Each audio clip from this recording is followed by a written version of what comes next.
Everybody's passed out. This is gonna go well. Hi kids, welcome back to another pizza party. I'm Mrs. Pizza. Cheese is over there. Winnie's out of screen, or out of the shot, I'm pretty sure. But they're back there. They're here with me. They're my ride or dies. We do this together. And today we are here to do another recent reads wrap up. Because if I wait too long and there's too many books, it's overwhelming. So I do it while it's still, whelming. Whatever that means. So let's talk about some books. The first book that we're going to talk about today is The Hitchhiker's Guide to the Galaxy, and this is by Douglas Adams. I just had a high note there for absolutely no reason. I ended up giving this 3.5 stars. This is a beloved classic in the sci-fi genre.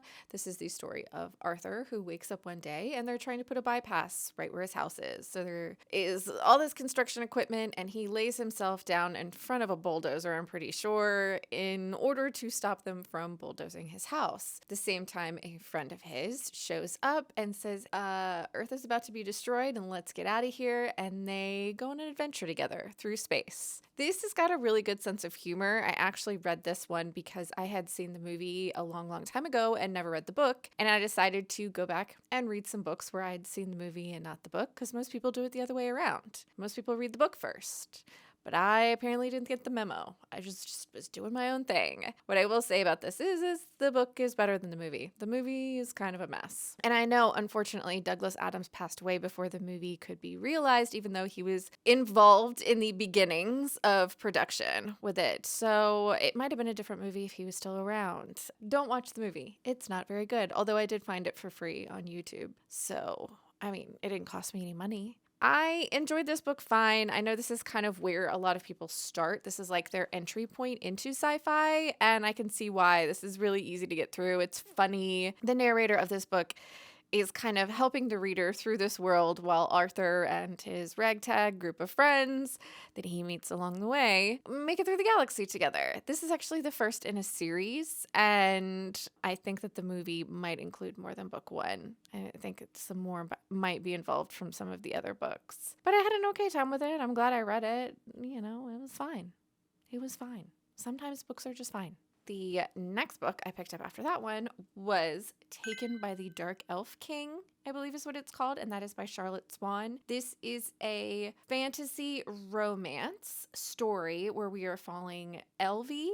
Is her name? The long version of her name is like Elvina or something like that, but she's called Elvie and she is a light elf. She lives in a kingdom that has been cut off from the Dark Elf Kingdom for a very long time after some war they had with the orcs. And there are whispers, once again, that orcs might be coming to start the fight again. Well, the king of the Dark Elves decides to extend an olive branch, and they have some sort of dance festival that the light elves are invited to. But our Dark Elf King, King Arcane, has ulterior motives for inviting the light elves to his kingdom for the first time in a bajillion years. It's been a very long time. So with his plan in motion, the dance event thing happens, and King Arcane and Elvie meet under circumstances where they don't know that they're meeting each other. They have chemistry right from the get-go, and this story was fine.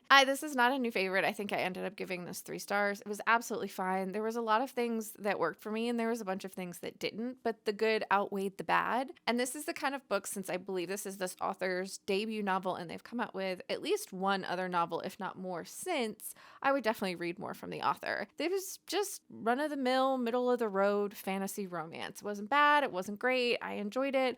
I honestly have forgotten a lot about it already, which kind of is the reason that I would say it's just fine. It kind of almost immediately started leaving my brain. But I am interested in the second book in this series, which follows one of the characters that's introduced in this book. She's a side character. She's a human, and at the end of the book, they kind of set up for her book, which I will look up the name too, because I actually had a few people on Goodreads tell me that they enjoyed the second book, or they knew people that enjoyed the second book better than the first. And like I said, this was a debut novel and I liked it enough that I would continue on with the author, so I'd continue on with the next book in the series. What is it called? It's called Captured by the Orc General. And who doesn't love an orc story? Everybody loves an orc story, especially when it comes to fantasy romances, you know? The next book that I picked up after that one was Belladonna, and this is by Adalyn Grace. I believe this is a YA or new adult fantasy romance book. I actually got this on audiobook from the library, and unfortunately I ended up DNFing it. Now, before you get upset, if you are a fan of this book, I totally understand. It had me for the first 50% pretty well. I was into this. This is the story of Signa. The book opens with her as an infant, and her mother is at a party with baby Signa. When something happens, everyone dies, and Signa is the only one left alive. Now, from here on out, Signa kind of bounces from relative to relative throughout her childhood. She doesn't really have a steady home. And the reason that she bounces so much is because death follows Signa wherever she goes. All of her guardians end up meeting death much, much faster after Signa arrives. Now, Signa doesn't really have anything to do with this. She's not doing anything nefarious. But because of this cloud that follows her around, Signa has had to deal with, everyone being a little leery of her. Signa, once again, has lost a guardian and ends up at a new family member's home. She only has a few months left until she has gained her independence, but one of the things that you should know about Signa is she can see death. And death is kind of personified as a smoky dude, a smoky black mist man. There's a mystery going on because Signa's trying to figure out why everyone around her is dying. She has to join forces with death, also with other characters. And for the first half of the book, I was really interested. And then it just lost me, and it lost me hard. I was really, really getting bored. Having just recently come out of a reading slump, the last thing I want to do is force myself to read a book that I'm not really into. I don't think this book was bad. I didn't DNF it because it was bad. I DNF'd it because I was bored. So if you're interested in it, or you've already read this and you really enjoyed this, I'm happy for you. Give it a try. See if you like it. It wasn't terrible. I was just kind of bored, and I'm okay with that. The next book I picked up after that was one that has been getting all the buzz recently. And I remember seeing it a while ago, not really hearing much about it. And now it has just had the biggest resurgence. And I just happened to have put it on my wait list for the library and was lucky enough for it to come through. And that was This Is How You Lose a Time War. And this is by Amal El-Mohtar and Max Gladstone. These two authors actually work together, and from my understanding, each one writes a different perspective. This book is not going to be for everyone, which is why I'm so surprised that it has definitely picked up so much traction. When I was talking to people about this book, I would always preface it with, I don't recommend this because I don't know who to recommend it to, but I'll tell you about it just in case you're the person I should have recommended it to. Does that make sense? This is a sci-fi story where you can't really tell, I can't tell you much without getting into super spoilers, although I don't even know if I could really tell you much without you experiencing it. It is two points of view that are two characters on two opposing sides of a time war. These two characters are working for these, I'm going to call them organizations, but that's a very loose term. There's multiverse, there's sci-fi, but you have red and blue, and they start off the story writing each other letters, kind of poking the bear. They're opposing sides, and they want to kind of gloat and laugh at their successes against the other side, but slowly these letters change into something different. The writing in this is top-notch. Absolutely top-notch, absolutely beautiful, poetic. The prose is poetic and lovely and flowery and full of descriptions. This book is breathtakingly beautiful, but it's not going to be for everyone. I think it's one of those books that you're along for the ride, and even if you're trying to guess what's happening, you're probably not going to get everything right, and that's okay. I don't think you're supposed to. And the twists happen and the turns happen, but the whole time red and blue are writing each other letters, and that's how you're getting the story. It was beautiful. Literally, my Goodreads review of this was just beautiful. I ended up giving this 4 stars, and maybe you might be the kind of person that would like it too. Highly recommend. The next book that I picked up after that one is going to be Happy Place by Emily Henry. I am a non-repentant Emily Henry fan. I often say that Emily Henry is one of the authors that I will recommend to people no matter what genre they usually read, because I feel like if you don't read a lot of romance, this isn't heavy on the spicy stuff. It's a lot more emotionally driven. So if you're somebody that just likes regular, literary fiction, you could get into this. I like Emily Henry books, and I'm okay with that. This one is the story of Harriet and Wynne, and they have been in a relationship for a very, very long time, and they have a very tight-knit group of friends who every summer go and stay at one of their friends' lake houses. Sounds super fancy, and it's something they look forward to every year, and the lake house is Harriet's happy place. Problem with this year is Harriet and Wynne have broken up about 6 months prior to the lake trip, but they haven't told anybody yet. And so they have to go on this lake trip for reasons and can't really tell anyone that they've broken up. It wouldn't go well. There's circumstances happening, and it's just not the time to break it to all of their friends that the perfect couple that everyone thought was going to live happily ever after isn't together anymore. This book jumps back and forth between the point of view of now, so Harriet and Wynne after they've broken up from Harriet's point of view, and before, when Harriet and Wynne were falling in love, from when they first meet to the start of their relationship. I will say, if you dislike the miscommunication trope, there's a lot of that happening in this. I really don't love the miscommunication trope, but I still really enjoyed this book. I ended up giving it 4 stars. I was listening to this on audiobook and walking down the street and just crying, just openly weeping, walking down the street with my dog. Just a real rock star of a human was the man out mowing his lawn who just saw me walking down the street with my headphones on crying and just nodded and kept mowing his lawn. Like, ma'am, I'm going to let you deal with that on your own. And sir, I appreciate that. Thank you for not making it a thing. I think I will read any book that Emily Henry puts out, and they're all varying degrees of good for me. I still really liked People We Meet on Vacation, and some people absolutely hate that one. A lot of people's favorite is Beach Read, and while I really, really enjoyed that one, it's not my favorite. This was good. This was fine. This is exactly what I thought it was going to be, and, it made me cry, so it did something right? Emotionally impacted me. Also, the cover is hot pink and really cute, so there's that. The next book I finished after that was In the Lives of Puppets by T.J. Klune. This is right on par with all the other T.J. Klune books I've ever read. So if you've read a T.J. Klune book, you know what you're in for. He likes whimsical stories with found families that really just like to gut-wrenchingly make you cry and dig into your emotions. I keep telling everyone my elevator pitch for this is if Pinocchio met the brave little toaster and they made it for grown-ups. That's what this is. This is the story of Victor. Victor is a human, and he lives in the middle of the woods with his father, who is an android, and his 2 robot friends. Did you hear that? I almost said robot correctly. I usually say robot, but I think I said robot today. Did I say it right? If I said it right, I meant to the whole time. This ragtag family that all lives together in the woods. Their lives are completely upset one day when Victor finds another android nearby. They bring it back, and it changes everything. This book is a lot about what family means, what loyalty means, found family, family that's blood. I also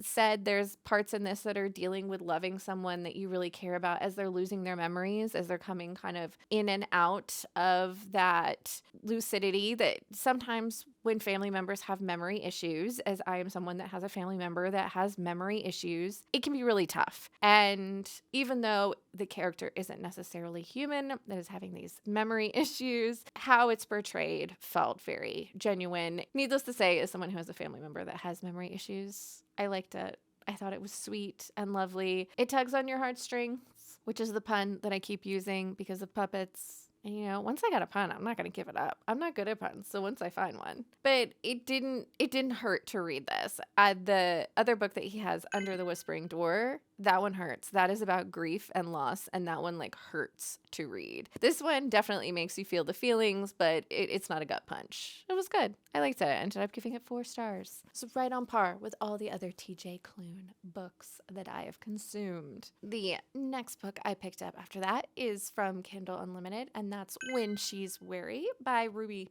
Sorry, I was going to burp. I had to pause. When She's Wary by Ruby Dixon. This is the most recent installment into the Ristaverse, which is my Guilty Pleasure Comfort series. These are alien romances that take place on a planet called Rista 3, where human women who have been kidnapped from Earth and ended up in horrible circumstances are then liberated from whatever horrible circumstances they have found themselves in, brought to Rista 3, which is a refugee planet, and they've all been given teeny tiny little pieces of grass and told to go and farm. Just go farm or something. And so all of these women end up having to find husbands for a variety of reasons. In our most recent installment, this is actually kind of part of a pair. These last two are closely related, although they're all happening in the same kind of small town on this giant planet. So they're all slightly related, as in they're all humans on Rista 3. I'm just going off on a tangent. Basically, When She's Wary and When She's... what was the last one called? The last one was called When She's Fearless. When She's Fearless and When She's Wary are both related in that they were both inspired by Ruby Dixon's family adopting a cat, which, you know, we'll take our inspiration wherever we can get it. When She's Wary is the story of Tabitha, and Tabitha had something really horrible happen to her after she was kidnapped from Earth, and she's now found herself on Rista 3, but she has got an interesting trauma response. She's a little bit paranoid, and for good reason. I don't blame her. So the first thing she does when she gets to Rista 3 and gets her little postage stamp full of grass that she gets to live on, she starts making booby traps, digging holes, and filling baseball bats full of spikes to protect herself in case anybody ever comes and tries to take her again. I'm not 100% sure what's happening to my eyeball, but if my right eye looks like it's blinking a mile a minute, it's because something is happening over here and I can't remedy the problem. So we got Tabitha. So she is making sure that she is safe where she is. When she encounters, I'm going to call him Juryu. This is how it's spelled. I'm going to go say it. Juryu. He is a Praxian, which is a giant cat alien, and he is super charming and charismatic and ends up getting really, really sick and basically falling on the floor in front of Tabitha's house and just begging for help. And this is how these two meet. Now, he is smitten pretty quickly, but Tabitha needs a little more convincing. This is super short and straight to the point. Ruby Dixon does sweet and spicy alien romances, and that's exactly what this is. I had a good time reading it, and even though it wasn't my favorite in the Ristaverse, I'm going to keep going. As long as the Ristaverse keeps going, I'm going to keep reading them. It's that simple. I love this series. And the last book that we're going to talk about today is my only 5-star read of this recent reads wrap up. But I'm not surprised because I knew I was going to love this book. I am surprised that it took the #1 spot of my favorite books in this series, and that is That Time I Got Drunk and Saved a Human. This is from the Maid Mishap series by Kimberly Lemming. These are fantasy romance adventure stories. The first one is That Time I Got Drunk and Saved a Demon. The second one is That Time I Got Drunk and Yeeted a Love Potion at a Werewolf. And we now have our third installment. This book is following Cherry, who is actually the sister of our character from the first book. We learn quickly about Cherry in the first book, but she's been missing for a very long time. Well, what we didn't know is that Cherry has been stuck on an island guarded by a dragon that will not talk to her for about 5 years. She's bored and she's been trying everything she can to get off this island. Well, one day, our character Dante, that we meet in the first book and we love and adore because he's a big, gruff, and grumbly dragon shifter, he comes to the island to visit the dragon that lives there and stumbles upon Cherry. And Cherry kind of drugs the dragon because she wants to get off the island, and these two basically end up in a marriage of convenience that it couldn't be funnier. Kimberly Lemming books are hilarious. They are just hilarious. The banter is hilarious. I dare you to read this and not at least smile the entire way through. I really loved the first book. I really loved the second book, but this book has the top spot. I loved everything about this. It's spicy, it's fun. The adventure in this is a lot less as much of a plot point. The first one has a lot of adventure going on. This one, there's a lot less happening. This is basically just Cherry and Dante having to figure out if they even like each other, even though Dante's pretty sure he likes her from the get-go. It's just so funny and fun and cute. And if you like your fantasy romances with a heaping spoonful of humor, you will like these. I feel like I talk about these books all the time. It is just like one of my missions in life to make people read this series because I adore it. I will say Kimberly Lemming used to have all of her books available on Kindle Unlimited, but she has recently been picked up by a publisher, and so the books are no longer available on there. But I was able to get mine through the library pretty quickly, and because they've been picked up by a publisher, you should be able to get them through your library pretty quickly as well. But that, kids, is going to be where we end this reading recent reads wrap up. That was a lot of words. The dogs have literally been passed out this entire time. But I feel like we're going to end on a high note. We're going to end on that 5-star, you know? Because we like to keep these a little bit more on the shorter side so that I don't get overwhelmed and I don't lose my voice from all of the talking. Nobody wants to hear me talk that long. Not even the dogs. I mean, they don't even want to hear me talk at all. Look at them. They're passed out. If you want to hang out again with us next time, please subscribe. I hope you're reading good books out there wherever you are. And I'll see you next time. That was a big huff.